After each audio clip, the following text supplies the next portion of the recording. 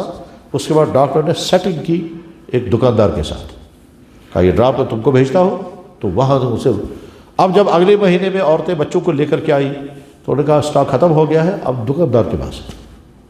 اب وہ عورتیں گئی وہاں اب ڈراپس ان کو چل پلانے لگے، تو جو سٹاک تھا ہسپتال کا وہ اس نے بیچا، ٹھیک چلا گیا۔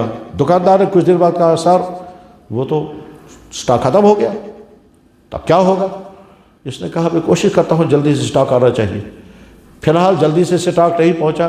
دکاندار نے کہا ڈیٹیں آ رہی ہیں تو میں کیا کروں گا اس وقت؟ تو اس نے کہا پھر نلکے کا پانی بھر دو ٹیوب میں۔ اب ٹیوب میں نلکے کا پانی بھرا گیا، اب جب عورتیں آ رہی ہیں تو بچوں کو پانی پلایا جا رہا ہے۔ یہاں شہر میں تو نلکوں کا پانی صاف شفاف ہوگا، پہاڑوں میں جو نالوں کا پانی آتا ہے وہی پیا جاتا ہے۔ تو وہ ٹیوب میں بھرا گیا اور بچوں کو یہ کہہ کر یہ ڈاکٹر رونے لگے، کہنے لگے میں سوچتا ہوں جن بچوں کو وہ نالے کا پانی پلایا گیا پولیو ڈراپس کے نام پر، اگر کسی بچے کو پولیو ہو گیا تو زندگی بھر وہ اس مصیبت میں پھنسا اور ذمہ دار ہمارا ڈاکٹر ہوگا۔ ٹھیک، ایک اس کے مقابلے میں میں نے ایک واقعہ پڑھا ہے، کتاب میرے پاس موجود ہے، یہ علی گڑھ یونیورسٹی سے میگزین نکلتا ہے، اس میں واقعہ لکھا ہوا ہے، وہ میگزین میرے پاس موجود ہے۔ برطانیہ سے ڈاکٹروں کی ٹیم تیار ہو گئی، اب ان کو فیلڈ میں جانا ہے۔ تو جو کالج کے پرنسپل تھے انہوں نے کہا میں کوشش یہ کروں گا کہ آپ لوگوں کو سی آف کریں گے اور ہمارے ملک کے یعنی برطانیہ کے اس زمانے کے جارج کون رہے ہوں گے، جارج پنجم یا ششم کون سے رہے ہوں گے، یعنی وہاں کا پی ایم، ان کو لاؤں گا۔ چنانچہ کسی طرح سے ان کا ٹائم لیا گیا، تو انہوں نے بتایا کہ فلاں دن ہم آئیں گے۔ ٹھیک ہے صاحب، اب یہ جو ڈاکٹر تیار ہوئے ہیں اب جو فیلڈ میں جائیں گے، انہوں نے انٹرنس بھی کر لیا ہوگا، ہاؤس جاب کر لیا ہوگا، اب ان کو فیلڈ میں جانا ہے۔ تو اس پرنسپل صاحب نے ان لڑکوں سے کہا کہ دیکھو اب آپ اس کالج سے رخصت ہو رہے ہو، میں زیادہ نصیحتیں تم کو نہ کروں گا نہیں، ان کا ٹائم بہت لمٹ ہے، تو میں تمہیں ایک بات سناتا ہوں، اور وہ یہ کہ جب میں نیا ڈاکٹر بنا تھا، جب میں ڈاکٹر بنا تھا تو ابھی میں نے پوری طرح سے پریکٹس شروع بھی نہیں کی تھی، تو ایک دن رات کے 2 بجے باہر کسی نے آواز دی، میں اٹھا، جو لکھتا ہے کہ لندن کی سردیوں کی راتیں تھی، برف گر رہی تھی، میں نے سوچا کون اٹھے گا اس سردی میں؟ پھر مجھے خیال آیا میں ایک ڈاکٹر اور زندگی بھر مجھے پیشنٹوں کے لیے ہر وقت تیار رہنا ہے، یا مجھے اس پروفیشن میں آنا ہی نہیں تھا۔ اب میں آ گیا ہوں تو مجھے اپنا رویہ بدلنا ہوگا۔ کہنے لگا میں اٹھا، دروازہ کھولا تو ایک بڑھیا عورت تھی باہر، وہ کپ کپا رہی تھی اور کہہ رہی تھی سردی کی وجہ سے کہ میرا بیٹا بیمار ہے، میں نے سنا تم ڈاکٹر ہو، تم وہاں تک آؤ۔ میں نے کہا ہاں ٹھیک ہے میں آؤں گا۔ کہنے لگے میں اس کے ساتھ چلا، اس نے لکھا جملے میں، لندن کی گلیوں میں برف کے اندر سے میں گزرتا رہا، چلتا رہا، یہاں تک کہ باہر کسی گاؤں میں پہنچا۔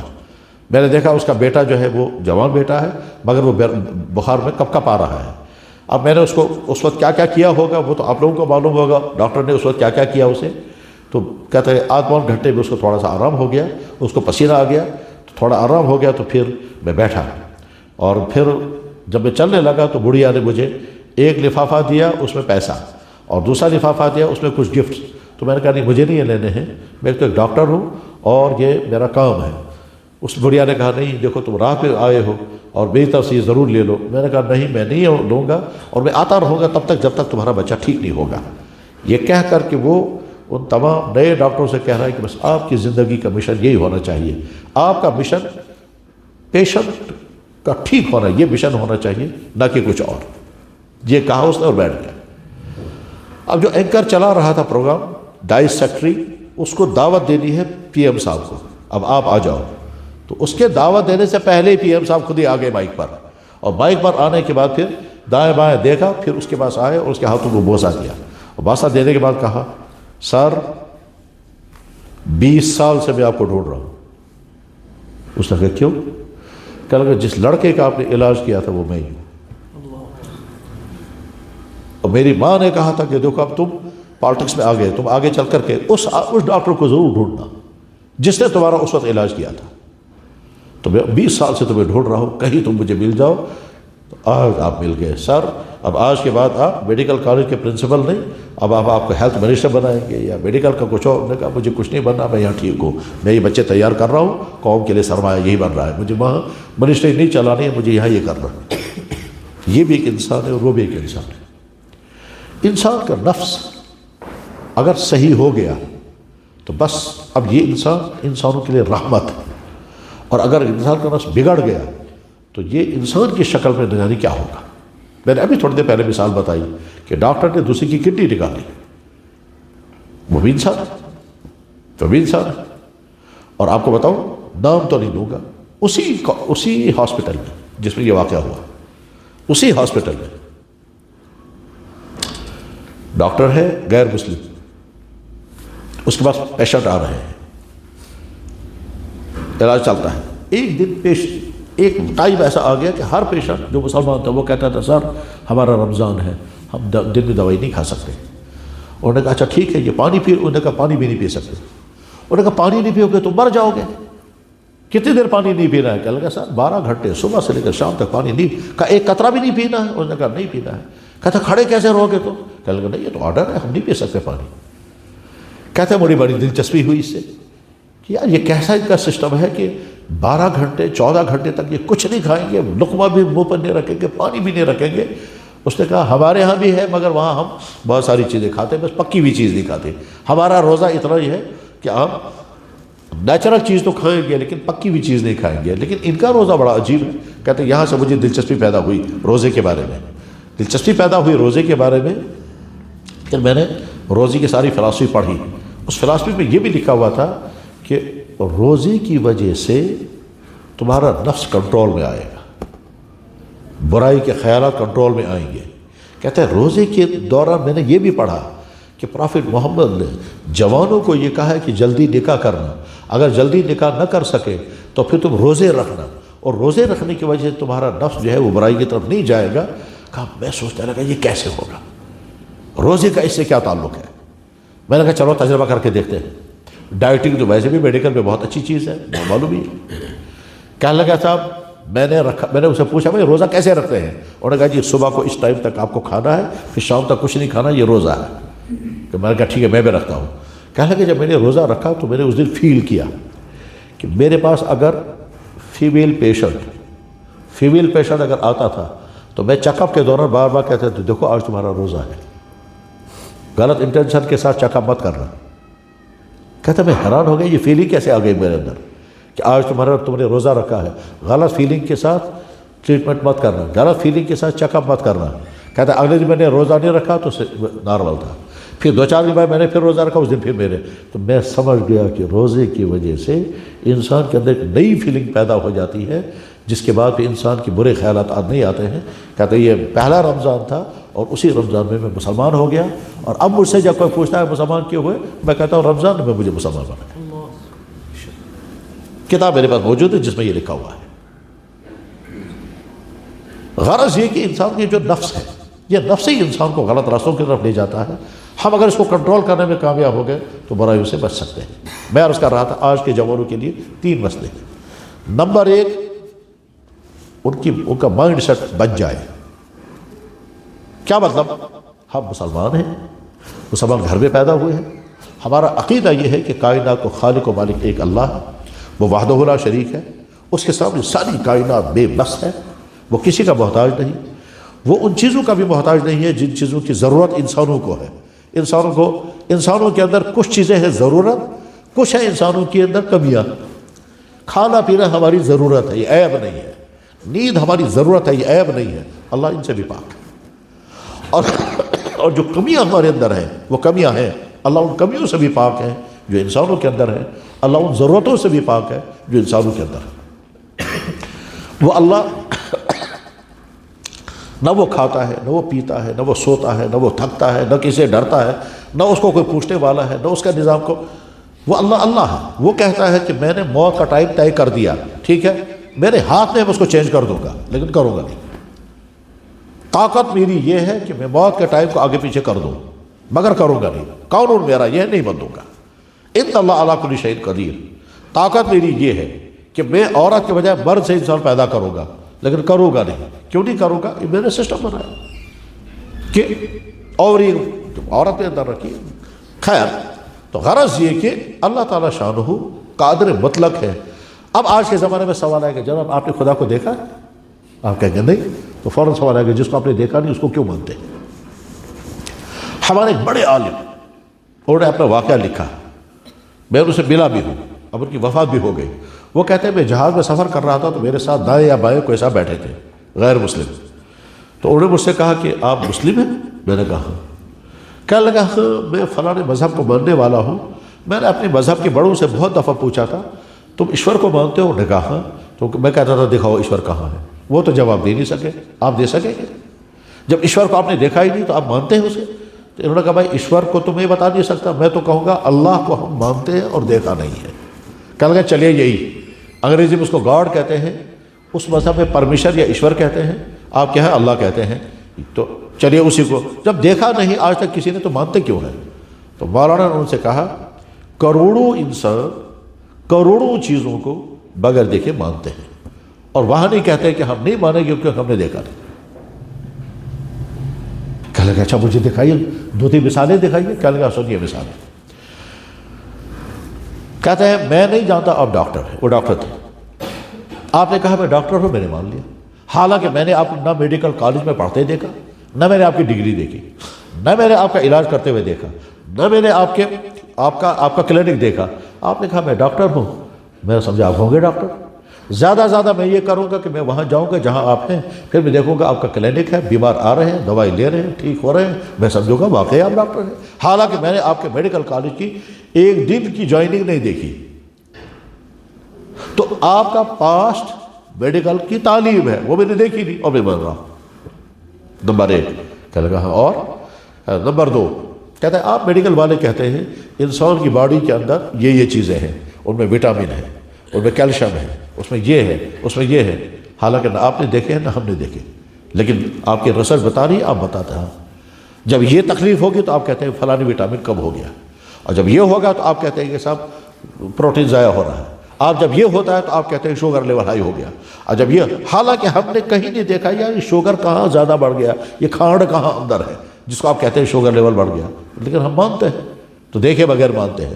کہتے آپ مجھے کہیں گے تم کڈنی پیشنٹ ہو، میں مان لوں گا۔ آپ کہیں گے دیکھو تمہارا پیشاب میں یہ خرابی آ رہی ہے، اس کا مطلب یہ ہے کہ تم کڈنی پیشنٹ ہو، میں مان لوں گا۔ کہنے لگا اچھا اور؟ کہنے لگا اب سنو ایک ایسی مثال جو ہر آدمی سمجھ جائے گا، سیدھے سادہ میں۔ کہنے لگا ہم جنگل میں پہنچے، وہاں ہم نے جھوپڑی دیکھی، ہم کھٹ سے کہتے ہیں کسی نے اس کو بنایا ہے، کھٹ سے ہم کہیں گے کسی نے اس کو بنایا ہے۔ حالانکہ اس بنانے والے کو ہم نے بالکل نہیں دیکھا، کیونکہ عقل کہتی ہے یہ کھڑی ہو ہی نہیں سکتی۔ ایک قدم اور آگے دیکھو، کیا لگا اسی جنگل میں ہم پہنچے، جھاڑی کے اندر ہم نے ایک بال دیکھا، اس کا کلر بھی ہے، وہ پیسوں سے بنایا گیا ہے۔ فوراً سوچا کہ ہم یہ بال کہیں بنایا گیا ہے، پھر یہاں یہ کسی طرح سے پہنچا ہے۔ اب آدمی کے ذریعے پہنچا ہے، کوئی جانور اٹھا کر کے لایا، یا کوے نے یا چیل نے اس کو گوشت کا سمجھ کر کے اٹھایا تو اس کے ہاتھ سے، بہرحال کسی نے کس طرح سے یہاں پہنچا، بال تو ہے۔ تو ہم نے اس فیکٹری کو نہیں دیکھا مگر ہم نے مان لیا، اس فیکٹری بال بنانے والے کو نہیں دیکھا، ہم نے مان لیا۔ کہتے ہیں بات سمجھ میں آئی کہ ہاں، کہنے لگا اب آپ ایک قدم اور آگے بڑھاؤ، یہ بال چھوٹا نہیں، بڑا ہوتے ہوتے ہوتے اتنا بڑا بال بن گیا، یونیورس ہے، اور اس یونیورس میں گلیکسی ہے، اس یونیورس میں سٹارز ہیں، اس یونیورس میں لاکھوں سورج ہیں، اس یونیورس میں لاکھوں اور آپ نے شاید پڑھا ہوگا، ضرور پڑھا ہوگا کہ جب ہم یونیورس کو پڑھتے ہیں تو کتنی بڑی ہے، بہت بڑی، پھر اس میں گلیکسیاں کتنی، پھر ایک گلیکسی کے اندر کتنے سورج ہیں کہ لاکھوں سورج، ہماری گلیکسی کا نام ملکی وے ہے، تو اتنی بڑی ہے ساری دنیا۔ اس کے بعد ہم کہتے ہیں کوئی تو ہے بنانے والا۔ جنگل میں گرے ہوئے بال کو دیکھ کر آپ کہتے ہیں کوئی ہے بنانے والا، سڑک میں گری ہوئی بیگنی کو دیکھ کر آپ کہتے ہیں بکریاں یہاں سے گئی ہیں، جنگل کے اندر پائے جانے والا جھونپڑا بتا رہا ہے کہ مجھے کوئی بنانے والا ہے، ٹھیک، اور میں بول رہا ہوں، یہ علامت اس بات کی کہ میرے اندر روح ہے۔ یہ ساری چیزیں بغیر دیکھے آپ مان رہے ہیں، صحیح ہے نا؟ مگر آپ نے تو نہیں کہا مجھے پہلے دکھاؤ، اور صاحب نے کہا یہ ہوا ہے، نظر کہیں نہیں آتی مگر ہے، اور ہاں ہے اس لیے کیونکہ ہم سانس لے رہے ہیں، اور ہوا کے اندر آکسیجن ہے، ہم بھی مانتے ہیں، کیوں؟ ہم سانس لے رہے ہیں، ہم ٹھیک۔ اگر ہوا کے اندر صرف کاربن ڈائی آکسائڈ ہوگا تو ہم زندہ ہی نہیں رہیں گے۔ یہ تو ساری چیزیں ہم بغیر دیکھے مانگ رہے ہیں۔ میں واپس آتا ہوں موضوع پر کہ بہت بڑا خطرہ آج کے نوجوانوں کا کیا ہے، ایتھیسزم کا ہے، خدا کی ذات کے بارے میں۔ آپ کو کتنا تعجب ہوگا جب ایک سید لڑکا یہ کہتا ہے، سید، ایک طرف سے فخر ہے میں سید ہوں، اور آپ جانتے ہوں گے کہ سید اس دنیا میں سب سے اونچا خاندان ہے۔ سید کیسے اونچا خاندان ہے؟ حضرت ابراہیم علیہ السلام کے یہاں سے نسل چلی، ابراہیم، اسماعیل، اسی نسل میں جناب رسول اکرم صلی اللہ علیہ وسلم پیدا ہوئے، اور جناب رسول اکرم صلی اللہ علیہ وسلم کی نسل جب آگے چلی ہے تو حضرت حسن، حسین، اور ہوتے ہوتے پھر قیامت تک کے لیے۔ اگرچہ اسلام میں معیار خاندان نہیں ہے، اسلام میں معیار ہے آپ کا تقوی۔ اگر ایک آدمی سید ہے مگر کردار صحیح نہیں، اور دوسرا آدمی شیڈول کاسٹ، بھنگی، ہماری زبان میں کشمیری کہتے ہیں شیخ، دون ور شیخ، سڑک سے اڑنے والا، اور اگر وہ کردار والا ہے تو ہم کہیں گے یہ اعلیٰ درجے کا ہے، یہ کم درجے کا ہے۔ امام بخاری عرب کے نہیں، واجمی ہے، مگر ساری دنیا کا امام ہے اپنے فیلڈ میں، عربوں کو بھی جھکنا پڑتا ہے اس کے ساتھ، حالانکہ وہ اجمی ہے، وہ عربی نہیں ہے۔ امام ابو حنیفہ عربی نہیں، اجمی ہے، آدھی دنیا کو فالو کر رہی ہے قانون کی دنیا میں۔ تو غرض یہ کہ ہمارے یہاں معیار جو ہے وہ تقویٰ ہے، لیکن بہرحال اللہ کے نبی علیہ السلام کا خاندان اس دنیا کا سب سے مقدس خاندان ہے، اس میں کوئی شک نہیں ہے۔ اس مقدس خاندان کا نام آدمی استعمال کر رہا ہے خاندانیت دکھانے کے لیے، لیکن ساتھ میں کہتا ہے جس خدا کو ہم نے دیکھا ہے اس کو ہم کیوں مانیں گے؟ میرے بھائیوں، بس پہلی بات، آپ حضرات جس زندگی کے جس سٹیج پر اس وقت ہیں، ایک تو اس خطرے سے اپنے آپ کو بچائیں، اس میں کنفیوژن آ سکتے ہیں کہیں سے بھی۔ آپ تھیوریاں پڑھیں گے، تھیوری کی وجہ سے کہیں پہنچ جائیں گے۔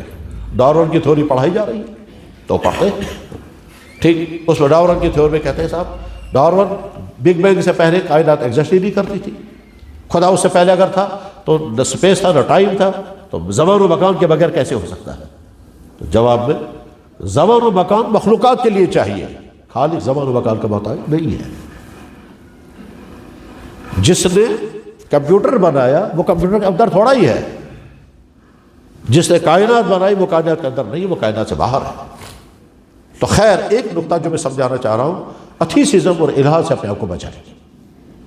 پرانے لوگ شرک کا شکار ہو جاتے ہیں، وہ لوگ مورتیوں کے سامنے جھکیں گے، ہمارے بیچارے ایمان والے جو ہیں وہ قبروں کے سامنے جھکیں گے، وہ ان کا طواف کریں گے، یہ ان کے طواف کریں گے، وہ ان کو سجدے کریں گے، ان کے سجدے تو ہے شرک۔ لیکن جو نئی تعلیم کے سے جڑے ہوئے لوگ ہیں وہ اگر شرک نہیں کریں گے، اس کا خطرہ ہے الحاد کا، اس سے اپنے آپ کو بچائیں۔ اس میں یہ بھی ہو سکتا ہے کہ آپ کو حضور کی ذات کے بارے میں بدظن کیا گیا، یا کوئی ایسی چیز آپ کے سامنے آ گئی کہ آپ کے دمشق پیدا ہو گیا، یار ایسا کیا؟ میں مثال بتاتا ہوں، میں ایک ایئرپورٹ پر تھا، وہاں ہمارے جاننے والے اتفاق سے وہاں تھے، وہ ملنے کے لیے آئے تو بہت ہی پریشانی کے عالم میں کہتے ہیں صاحب میں بہت ہی زیادہ کنفیوز ہوں۔ میں نے کہا کیا ہوا؟ کہنے لگے یار میں نے سنا ہے کہ ہمارے نبی نے 8-9 سال کی لڑکی کے ساتھ شادی کی تھی، کیا ہوا ہے؟ تو میں نے کہا کیوں، آپ کیوں اتنا پریشان؟ کہنے لگے تو عجیب بات ہے، ہمارے نبی کی عمر 50 سال سے زیادہ تھی، اور ادھر سے حضرت عائشہ کہتے ہیں ان کی عمر 7-8 سال یا 9-10 سال تھی، اتنی چھوٹی عمر کی لڑکی کے ساتھ شادی کیوں ہو گئی؟ میں تو کنفیوز ہوں، اور مجھے تو بار بار خیال آ رہا ہے نبی نے اگر یہ کیا ہے تو غلط کیا ہے، ادھر سے میرا جی نہیں چاہتا میں یہ کہوں گا نبی نے غلط کیا تو میں کیا کروں گا؟ تو میں نے کہا میں پہلے بورڈنگ کارڈ لیتا ہوں جہاں جانا تھا، اس کے بعد آپ سے بات کروں گا، اور انشاءاللہ امید ہے کہ آپ 10 منٹ میں ٹھیک ہو جائیں گے۔ اب وہ میں بیٹھ کے الگ لے کر کے ان کو، میں جاننے والوں میں ہیں، آج بھی ہیں، سری نگر کے ہیں، آج کل شاید بنگلور میں ہیں یا چنئی میں ہیں۔ میں نے کہا ہاں بتائیے صاحب کیا کہتے ہیں؟ کہنے لگے وہی ہے، میں بہت پریشان ہوں اور مجھے رات کو نیند نہیں آتی یہ سب سوچ سوچ کر کے، میں چاہتا نہیں ہوں کہ میں اپنی زبان سے کہوں گا ہمارے نبی کے اندر یہ کمی، مگر ادھر سے کہتے ہیں یہ ہوا ہے۔ کہتا ہے میں نے یونیورسٹی کے کئی سکالوں کو فون کیا، بھائی یہ صحیح ہے کہ ہمارے نبی نے نکاح کیا تھا 6 سال اور 9-10 سال کی لڑکی سے؟ انہوں نے کہا ہاں صحیح ہے۔ تو مجھے شک اور بڑھ گیا، تو میں نے کہا اب بے غور دیکھیے نبی کے بارے میں کیسے کنفیوژن میں ڈال دیا۔ میں نے کہا اب جہاں آپ نے کہاں سنا ہے کہاں نہیں، تو فی الحال میری بات آپ سنیں اور 10 منٹ خاموش رہنا۔ کہنے لگا یہ میں نے کہا انسان شادی کرتا ہے کیوں؟ جب جوانی اسٹارٹ ہوتی ہے تو انسان کو اپنی پرائیویٹ ضرورت پورا کرنے کے لیے پارٹنر چاہیے، اسلام نے اس کا کرو نکاح، اور یہ جوانی کی زندگی میں نکاح کرتا ہے سیم اپنی جیسے جوان کسی فیمیل کے ساتھ، اور جو جوانی کی زندگی گزرتی ہے ایک ساتھ بڑی خوشیوں کے ساتھ گزرتی ہے، ٹھیک ہے۔ 45 سال کے بعد پھر جوانی ختم ہونے لگتی ہے، پھر یہ بڑھاپا شروع ہوتا ہے آہستہ آہستہ، 55-60 سال تک بڑھاپا، پھر اس کے بعد پورا ہی بڑھاپا آئے گا، ٹھیک ہے۔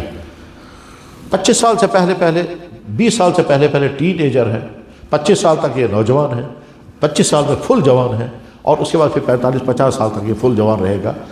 ہمارے نبی نے نکاح کیا پہلا جب وہ 25 سال کے جوان تھے، 40 سال کی ایک ایسی خاتون کے ساتھ جس کے 2 نکاح اس سے پہلے ہو چکے تھے، ان کے ساتھ نکاح کیا۔ کیا سمجھ میں آتا ہے کہ ہمارے نبی نے نکاح اس غرض کے لیے کیا تھا جو غرض عام طور پر ہوتی ہے، ہونی چاہیے، ہاں غرض وہی تھی، مگر اس میں غلط انٹینشن کہاں تھا؟ ورنہ وہ یہ کہتے ہیں میں بھی کسی جوان لڑکی کے ساتھ نکاح کروں گا، لیکن آپ نے ایک بوڑھی خاتون کے ساتھ نکاح کیا اور ساری جوانی کا زمانہ انہی کے ساتھ گزارا۔ 40 سال کی عمر کے بعد 49 سال کی عمر تھی، حضرت خدیجہ کی وفات ہو گئی اور حضور کے گھر میں کوئی نہیں ہے۔ اس کے بعد آپ نے دوسرا نکاح کیا، یہ دوسرا نکاح بھی اس خاتون کے ساتھ کیا ہے جو ویڈو تھی، چلیے ہو گیا دوسرا نکاح۔ اس کے بعد پھر اب اللہ کا منصوبہ یہ ہے، میرے کو اور سے سنا، اللہ کا منصوبہ یہ ہے کہ نبی مکہ سے نکل کر مدینہ آ گئے، اور مدینے میں آ کر کے اب ان کو نئی اسلامی ریاست چلانی ہے۔ نبی کی پرائیویٹ زندگی بھی انسانوں کے لیے قانون ہے، اس پرائیویٹ زندگی کو ریکارڈ میں لانا ہے، اس پرائیویٹ زندگی کو ریکارڈ میں لانے کے لیے ایک ایسے شخص کو اندر پہنچانا ہے کہ جو بہت ہوشیار، سمجھدار، غور و فکر کرنے والا، ہمت، اور بہت دنوں تک وہ زندہ رہنی چاہیے۔ ظاہر نکاح کے بغیر نبی کی پرائیویٹ زندگی میں بیڈ روم میں کون آ سکتا ہے؟ تو اللہ نے کہا وہ عائشہ ہے ابو بکر کی صدیق کی بیٹی، آپ اس کے ساتھ نکاح کریں۔ ٹھیک ہے، حضور کو دکھا، خواب میں حضرت جبریل آئے، آپ کے سامنے ایک تخت پیش کیا، آپ نے کھول کر دیکھا تو حضرت عائشہ تھی، ہو گیا نکاح۔ تو اللہ کے نبی نے حضرت عائشہ سے نکاح اس ضرورت کے لیے نہیں کیا ہے جو ضرورتیں ہوا کرتی ہیں عام طور پر، یا تو ہماری پرائیویٹ ضرورت پوری ہو جائے اور یا پھر ہمیں اولاد مل جائے، وہاں تو پرائیویٹ ضرورت کا مسئلہ ہے اور اولاد کا مسئلہ ہے۔ وہاں تو مسئلہ یہ ہے کہ نبی کے ساتھ ایک ایسا شخص ہمیں ساتھ لگانا ہے جو ان کی ساری زندگیوں کے ریکارڈ کرے، اور اسی لیے نبی نے آخری دن حضرت عائشہ کے کمرے میں گزارے۔ اللہ کے نبی کے آخری دن کیسے گزرے ہیں، امام بخاری نے اس کو پورا چیپٹر اور اکثر حدیث حضرت عائشہ کی ہے کہ حضور کے آخری دن اس طرح گزرے، صبح یہ ہوا، شام یہ ہوا، یہاں تک کہ حضرت عائشہ کہتی میری گود میں حضور نے اپنی جان دی ہے، میرے سینے کے ساتھ لگے ہوئے تھے اور حضور دنیا سے رخصت ہو گئے ہیں۔ پھر 48 سال اس کے بعد زندہ رہی ہے۔ تو اس غرض کے لیے اللہ نے حضرت عائشہ کو حضور کے گھر میں پہنچایا تھا۔ آگے صحابہ کرام میں کسی مسئلے میں دو رائے ہو جائیں گی، فیصلہ کون سنائے گا ان کو؟ کیونکہ نبی کی پرائیویٹ زندگی کا پتہ نہیں ہوگا تو حضرت عائشہ کا فیصلہ سناتی تھی. اب لوگ فلاں مسئلے میں دو رائے ہو گئی ہے، میں حضور کے ساتھ رات کے اندھیرے میں ہوا کرتی تھی، اس مسئلے کا فیصلہ یہ ہے. اس غرض کے لیے حضرت عائشہ کو حضور کے گھر میں لایا گیا، نہ کہ وہ ضرورت جو عام طور پر انسانوں کی ہوتی ہے. یہ کہتا ہے میرا دماغ کھل گیا. میرے کہنے کا منشا میرے بھائیوں یہ ہے، اللہ کی ذات کے بارے میں، اللہ کے نبی کی ذات کے بارے میں، قرآن کے بارے میں، آخرت کے بارے میں کنفیوژن کہیں آ جائے تو اپنی ایمان کو خراب نہیں کرنا، کنفیوژن کو دور کرنے کا حل ڈھونڈنا، مگر اپنے ایمان کو بچانا. آپ کے سامنے کنفیوژن آ گیا، آپ کمنٹس کریں پھر کسی سے پوچھیں نہیں، آپ کہیے عقیدہ میرا وہی ہے جو ہے، البتہ یہ جو کنفیوژن ہے اس کنفیوژن کو دور کرنے کے لیے میں ریسرچ کروں گا، کسی پڑھنے والے سے جان. تو ایک چپٹر تو یہ.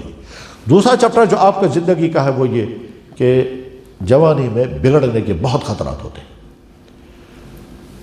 لیکن اس بات کے کہنے سے پہلے میں ایک بات اور کہنا چاہوں گا، اور بہت دل درد مندی کے ساتھ کہنا چاہوں گا، اور امید رکھوں گا کہ آپ دل کی گہرائیوں سے سنیں گے. آپ جب غور کریں گے کہ اللہ نے آپ کے ساتھ کیا معاملہ کیا، تو جواب غور کرتے کرتے آپ پہنچیں گے اس نتیجے پر کہ اللہ نے تو ہمارے ساتھ صرف مہربانیاں کی. کیسے؟ ایک تو ہماری ایمان عطا کیا، الحمدللہ. کسی کافر گھر میں پیدا ہوا ہوتا تو یہاں نہیں ہوتا. اس کے بعد پھر وہ ماں باپ آپ کو عطا کیے جن ماں باپ نے آپ کو ساری فیسلٹیز دی، اچھے سے اچھی سکولنگ کرائی ہوگی.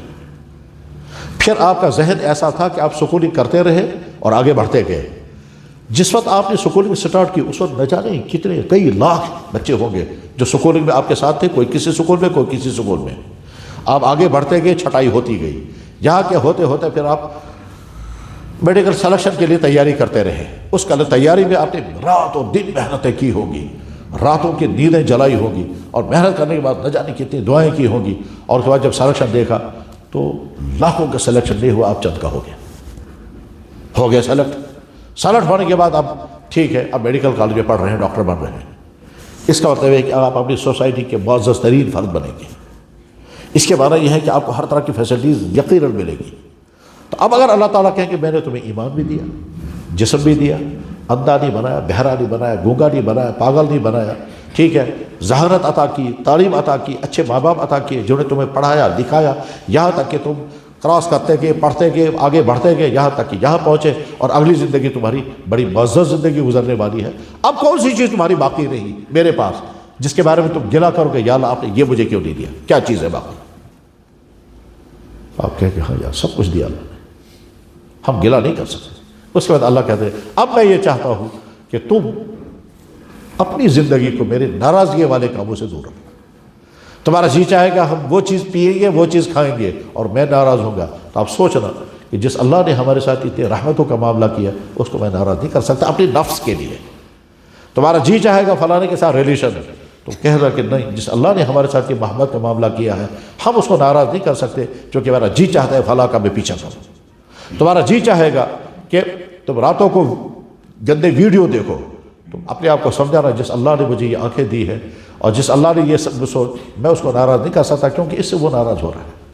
تو میری راضی اور ناراضی ہونے کی تو فکر کرنا، مجھے ناراض مت کرنا، کیونکہ میں نے تمہارے ساتھ بڑی شفقتوں محبتوں کا معاملہ کیا ہے. دنیا میں کتنے انسان وہ ہیں جو ایمان سے محروم، کتنے انسان وہ ہیں جو سڑکوں پر ہیں، کتنے انسان وہ ہیں جو اب نارمل ہیں، کتنے انسان وہ ہیں جو بیکاری ہیں، کتنے انسان ہیں جو مینٹل ہاسپٹلوں میں ہیں، کتنے انسان کتنے. میں ایک دفعہ دلی ایئرپورٹ میں نے دیکھا ایک بچہ، اس کے دو ٹانگوں پر پولیو، اس کے دونوں ہاتھوں پر پولیو، اس کے گردن پر بھی پولیو. تو میں جب اس کو دیکھا بچے کو تو اتفاق کی بات، آپ نے تو بہت دفعہ دیکھا ہوگا، میرے لیے اتفاق تھا وہ. اتفاق کی بات، آپ نے ایک بڑا مشہور آج کے زمانے کا سائنٹسٹ جو ملحد بھی تھا اور وہ معذور تھا، وہ گزر چکا ہے. ذہن میں آ گیا کون؟ ذہن میں آ گیا کون؟ Stephen Hawking. ٹھیک ہے نا، مجھے ایک دم خیال ہے، میں نے کہا یار ایسا ہی تھا وہ بھی بچپن میں، کیونکہ اتفاق سے میں نے کچھ دنوں پہلے دیکھا تھا وہ. ٹھیک، میں نے کہا یار ایسا ہی تھا وہ بھی بچپن میں. اور کس قدر ذہین انسان تھا وہ، آگے چل کر وہ کہاں پہنچ گیا ہمیں اس سے بحث نہیں ہے، لیکن کس قدر ذہین انسان، قابل انسان تھا. ایک معذور انسان، اور کیا کر رہا ہے، معذور ہی تھا وہ، اور مکمل معذور تھا، حرکت بھی نہیں کر سکتا تھا، لکھنے کی بات بھی نہیں ہے. تو ایسا میں نے بچہ دیکھا، اور اس کا باپ جو ہے وہ اٹھایا ہوا تھا، بالکل ایسے ٹانگیں اس کے لٹک رہی تھی. تو میں نے کہا یا اللہ یہ بھی ہو سکتا تھا میں بھی ایسا ہی ہوتا. تو اللہ نے ہمارے ساتھ رحم ہی رحم کا معاملہ کیا، محبت ہی محبت کا معاملہ کیا. میں کبھی کبھی سوچتا ہوں یہ ہمارے بچے جو گھروں سے باہر ہوتے ہیں ان کی مائیں کبھی فون کرتی ہیں مجھے اور کہتی ہیں ایسا شو نیچو پھا لیں جائے تم اس کا جو دعا سو سنتا ٹھیک آ سو. میں سوچتا ہوں ان ماؤں کو شام کو کھانا نہیں کھایا جاتا، یہ سوچتی ہے میں نے مزیدار کھانا بنایا، پتہ نہیں میرے بیٹے کے پاس ہوگا وہاں یا نہیں. ٹھیک، پھر وہ فون کریں گے بیٹا تم نے بد کیوں ہوا اور تم نے کھایا تھا کچھ یہاں سو یا نہیں آدھی اب اس کے اندر. وہ مائیں وہاں انہوں نے کس طرح سے آپ لوگوں کو شوقوں کے ساتھ بھیجا. یہ سب اللہ کی محبت مہربانیوں کا نتیجہ ہے. لہٰذا نمبر 1 اپنی مائنڈ سیٹ کو بچائیں گے، ایتھیسزم سے بچیں گے. نمبر 2 اپنے کیریکٹر کو بچائیں گے. کیریکٹر کا مطلب ڈرگز، غلط افیئرس، گندی سوچ، فضول خرچی، میوزک، ڈانس، وہ چیزیں جو جوانی میں بڑی اچھی لگتی ہیں اس سے اپنے آپ کو بچائیں. نفس کہے گا بڑا مزہ ہے، آپ کہیں گے نہیں میں نفس کا غلام نہیں، میں نفس کا بندہ نہیں، میں اللہ کا بندہ ہوں، میں اپنے نفس کو معبود نہیں بننے دوں گا. ابھی میں نے آیت پڑھی اور سارا یہی سمجھا رہا تھا میں کہ انسان کے کچھ لوگ تو معبود بناتے ہیں اپنے ہاتھ سے پتھر کو، اور بہت سارے انسان معبود بناتے ہیں اپنے نفس کو. اور اسی بیچ میں ہم سے کہا جا رہا ہے کہ تم اپنا معبود بناؤ اس اللہ کو جس نے تم کو پیدا کیا ہے. معبود بنانے کے بنا ہے ایبسولوٹلی آنکھ بند کر کے اس کی بات ماننا، اور کچھ نہیں. مجھے اور کچھ نہیں چاہیے، بس آنکھ بند کر کے میں آپ کی بات مانتا ہوں، چاہے مجھے سمجھ میں آئے یا نہ آئے. اور ساتھ میں یہ بھی ہے کہ ہمارا اللہ کبھی بھی ایسی چیز کا حکم نہیں دے گا جس میں ہمارا فائدہ تھا اور ساتھ میں بیان کر دیا، ایسا کبھی نہیں ہوگا. یہ ممکن نہیں ہے کہ ایک چیز میں ہمارے بڑا فائدہ تھا پھر بھی اللہ نے اس کو بیان کر دیا، اللہ کے نبی نے، ایسا نہیں ہوگا. بلکہ تو ایک بہترین چیپٹر ہے، کاش آپ اس میں محنت کریں. اور وہ کیا؟ ایک طرف سے آپ کی میڈیکل ریسرچ اور دوسری طرف سے ہمارے نبی کا جملہ، ان کو ملا کر کے دیکھیں. آپ ایک نئی نوٹ بک تیار کریں گے کہ ہمارے نبی نے یہ کہا، آج کا میڈیکل یہ کہہ رہا، اور دونوں باتیں ایک. میں ایک دفعہ اسی ٹاپک پر سوچنے لگا تو میں نے کہا کتنی چیزیں ایسی ہیں جو ایک طرف سے ہمارا میڈیکل کا اسکالر بتاتا ہے یہ ہے، اور یہی بات ہماری نبی نے 1400 سال پہلے کہی ہے. انہوں نے تو میڈیکل کی تعلیم نہیں پڑھی تھی، وہ کیسے وہی بات کہہ رہے ہیں؟ میں نے دفعہ وہ کتاب پڑھی، اس میں کوئی یورپین اسکالر، میڈیکل کا اسکالر، وہ کہتا ہے یہ جو چھینک کیوں آتی ہے، چھینک کیوں آتی ہے اس کی ڈیٹیل تو آپ کو آپ کی کلاسوں میں پڑھایا جاتا ہوگا. چھینک کیوں آتی ہے وہ کہتا ہے کہ اچھا اس نے چھینک پر پوری ریسرچ کی، پوری بک لکھی. ایک مسلمان ڈاکٹر اسے ملا تو وہ جب بھی ملتے تھے تو وہ چھینک کی کہانیاں سناتا تھا اسے، چھینک کی ریسرچ. ایک دفعہ اس مسلمان نے کہا یار تم سناتے ہو مجھے ہمیشہ چھینک، میں بتاتا ہوں ہمارے نبی نے کیا کہا چھینک کے بارے میں. اس نے کہا کون آپ کا نبی؟ کہتا پرافٹ محمد. انہوں نے کہا وہ کہاں ہے؟ کہنے لگا وہ تو بہت پہلے تھے. کب تھے؟ انہوں نے کہا 1000 سال سے زیادہ ہو گئے. کہنے لگا وہ کیا کہے گا، یہ تو آج کی ریسرچ ہے. ان کو کیا پتا؟ انہوں نے میڈیکل پڑھا تھا؟ انہوں نے کہا نہیں. وہاں کا میڈیکل کالج تھا؟ انہوں نے کہا کوئی نہیں. کوئی بک ان کے پاس تھی؟ انہوں نے کہا کوئی نہیں. کہا وہ کیا کہہ سکتا ہے چھینک کے بارے میں؟ اس نے کہا آپ سن تو لیجیے. ٹھیک ہے، کیا کہا ہے آپ کے نبی نے؟ کہ ہمارے نبی نے کہا جب تمہیں چھینک آئے تو الحمد پڑھو. اس نے کہا اس کا میننگ کیا ہے؟ کہا اس کی میننگ یہ ہے کہ جب تم الحمد پڑھو تو بہت اچھا ہو گیا اور گاڈ کو تھینکس کرو کہ اس نے تم کو یہ چھینک لگا دی. کہنے لگا ہاں اس کا مطلب یہ ہے کہ ان کا کنسیپشن رہا ہے چھینک آنی چاہیے. ان کو کس نے کہا تھا؟ یہ یہاں سے آگے اسے سیرت پڑھنی شروع کی اور آگے چل کر سبق ہوگا. تو ہمارے نبی نے 1400 سال پہلے کہا چھینک آئے تو الحمد پڑھو. اب جب چھینک کا ریسرچ آپ کریں گے تو آپ دیکھیں گے اس کے بعد پتہ چلے گا ہمارے نبی نے الحمد کیوں پڑھوایا. آپ اس میں یہ بھی ڈاٹا دیکھیں گے کہ چھینک کے دوران دنیا میں کتنی انسان مر جاتے ہیں، ریشو کیا ہے. جو ہی ہم سانس اوپر کو کھینچتے ہیں، ہم سانس جب تو باڈی کے تمام چیزیں رک جاتی ہیں، اور اس کے بعد جب چھینک واپس کرتے ہیں تو پھر واپس آ جاتی ہے. اسی بیچ میں وہ تاڑے مر جاتے ہیں، بس وہیں سے گر گئے، واپس آیا ہی نہیں سانس. اب پتہ چلا ہمارے نبی الحمد کیوں کہا. غرض یہ کہ آپ کے سامنے بہترین سبجیکٹ بنے گا، بہتر ٹاپک بنے گا. کیا کہ آپ ہمارے نبی نے کیا کہا اور آج کا میڈیکل کیا کہتا ہے، اس کی وجہ سے آپ کا ایمان بڑھے گا. تو میں پھر واپس آ کر کے کہتا ہوں اپنے ایمان کو بچائیں، اپنے کردار کو بچائیں اور اپنی صحت کی حفاظت کریں. آپ تو صحت کے فیلڈ میں ہیں، اس لیے آپ جانتے ہیں کہ کن کن چیزوں سے انسان کو بچنا ہے. اگر آپ سے پوچھا جائے کہ جناب یہ جو مارکیٹ میں چیزیں کھائی جا رہی ہیں، pizza, burger, cold drinks, chocolate, آپ میڈیکلی بتائیے صحت کے لیے یہ کتنے فائدے مند ہیں؟ جواب آئے گا کچھ نہیں، جواب آئے گا کچھ نہیں، نقصان ہی نقصان۔ آپ سے اگر پوچھا جائے کہ جناب لیمو کا ایک گلاس، لیمو کے پانی کا گلاس زیادہ بہتر ہے یا کوک کی بوتل یا سپرائٹ کی بوتل، تو جواب آئے گا لیمو کا گلاس بہت فائدے مند ہے اس کے مقابلے میں۔ اب جب لوگ یہی چیزیں استعمال کریں گے تو اس کا مطلب یہ ہے کہ ہم اپنی صحت کو آگ لگا رہے ہیں۔ جب ہم رات بھر موبائل کے ساتھ اٹیچ رہیں گے، پڑھنے کے لیے نہیں، غلط چیزیں دیکھنے کے لیے، اس کا مطلب ہم اپنی صحت کو نقصان پہنچا رہے ہیں۔ تو اپنی صحت کی حفاظت، اپنے کیریکٹر کی حفاظت اور اپنی ایمان کی حفاظت، بس یہ تین چیزیں مجھے عرض کرنی تھی۔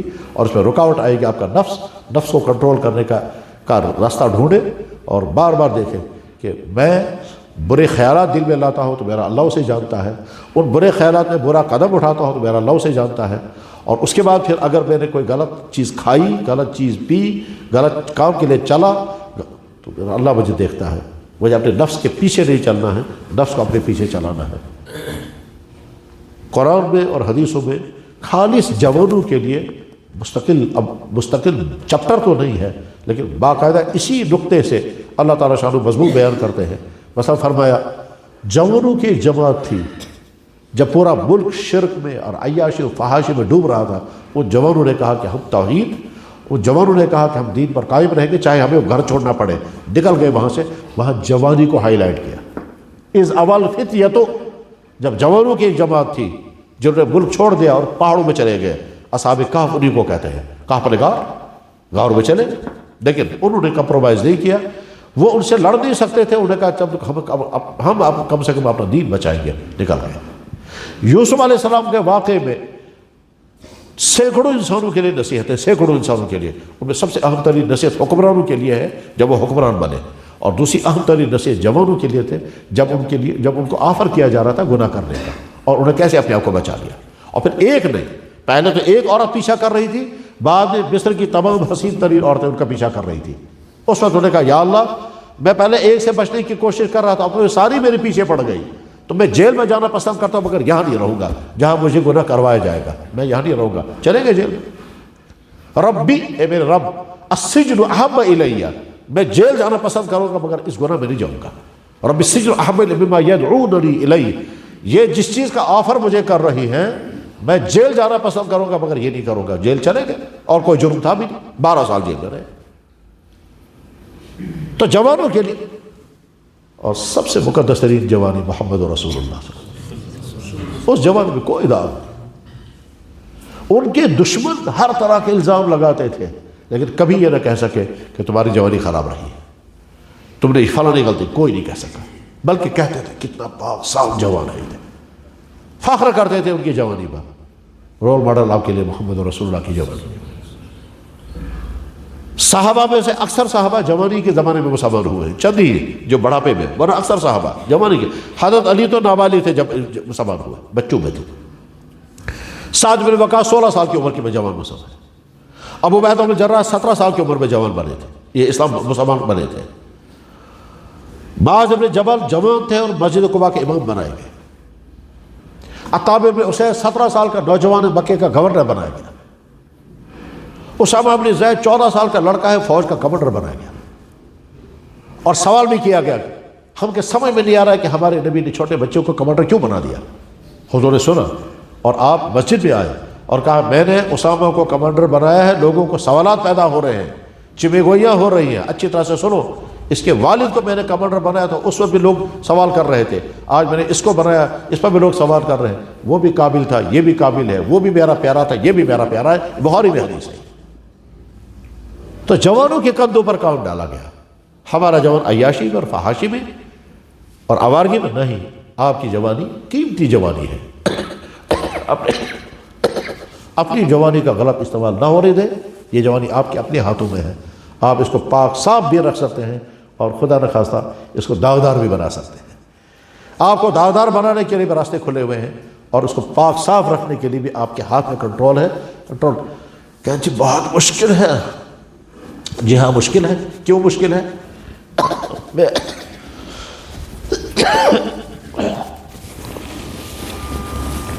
نے ایک دفعہ چند لڑکوں سے کہا، میں نے کہا خدا نہ خواستہ آپ کے میادے میں تکلیف ہو گئی، اب ڈاکٹر کے پاس گئے، اسے چیک اپ کرایا، اس کے بعد ڈاکٹر نے کہا میادے میں السر ہو گیا ہے اور اگر کنٹرول نہیں کرو گے تو یہ کینسر بن جائے گا۔ وہ نے کہا سر بتائیے کیا کرنا؟ میں نے کہا گوشت بند، راجما کی دال بند، گرم چیزیں بند، مسالے نہیں کھانا، مرچیں نہیں کھانا، یہ ساری چیزیں کٹ کرو، یہ دوائی کھانی اور پرہیز کرو۔ ٹھیک ہے، آپ نکلے باہر، گھر والوں نے فون کیا جلدی آ جاؤ، کیا بات ہو گئی؟ کہنے لگے وہ پڑوسیوں میں شادی ہے، انہوں نے کارڈ بھیجا ہے وازوان دعوت۔ ٹھیک، جب آپ گھر پہنچو گے جاؤ گے وازوان دعوت کھانے کے لیے؟ ابھی ڈاکٹر نے کہا تھا گوشت بند ہے، جائیں گے آپ؟ کہنے لگے جی نہیں۔ آپ کہیں گے ہم نہیں جائیں گے، ٹھیک ہے۔